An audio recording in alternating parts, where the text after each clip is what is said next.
જે હકીકત છે એમાં દર્દી પોતે કંઈક જ્યાં રસ્તો બનતો હતો, જ્યાં ગેટ નવો બની રહ્યો છે, એ વર્ક સાઇટ પર ચાલીને જઈ રહ્યું છે અને આકસ્મિક રીતે એ ખાડામાં લપસી ગયું છે.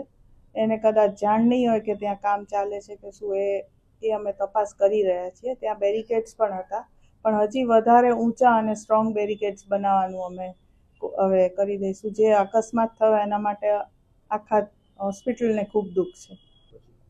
બેરિકેડ્સ તો ત્યાં મૂકવામાં આવે જ છે. કદાચ કોઈ સામાન અવર જવર થતો હોય ત્યારે ટેમ્પરરી ખોલ્યા એવું બની શકે, બાકી બેરિકેડ્સ તો હોય જ છે. અને છતાંય વધારે સ્ટ્રોંગ અને ઊંચા બેરિકેડ્સ બનાવવાનું આપણે પીઆઈયુને જાણ કરી દીધી. આ બાબતે તપાસ કરશું અને રિપોર્ટ પણ કરશું. એ તપાસ કમિટી જે નિર્ણય લેશે. તપાસ કમિટી હવે બનાવશું અમે, અત્યારે એની પ્રોસેસમાં જ છીએ.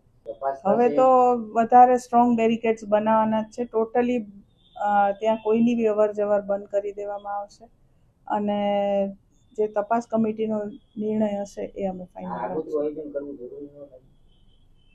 આયોજન હોય જ. કદાચ બેરિકેડ કોઈ વાહન કે કોઈ સામાન જે વર્કનો આવતો હોય સામાન, એના અવર જવર માટે બેરિકેડ ખોલ્યો અને એ દરમિયાન પેશન્ટ નીકળી ગયો એવું બને ત્યાંથી. બાકી બેરિકેડ્સ તો છે જ ત્યાં. હા, એ અમે જોઈને તપાસ કરશું.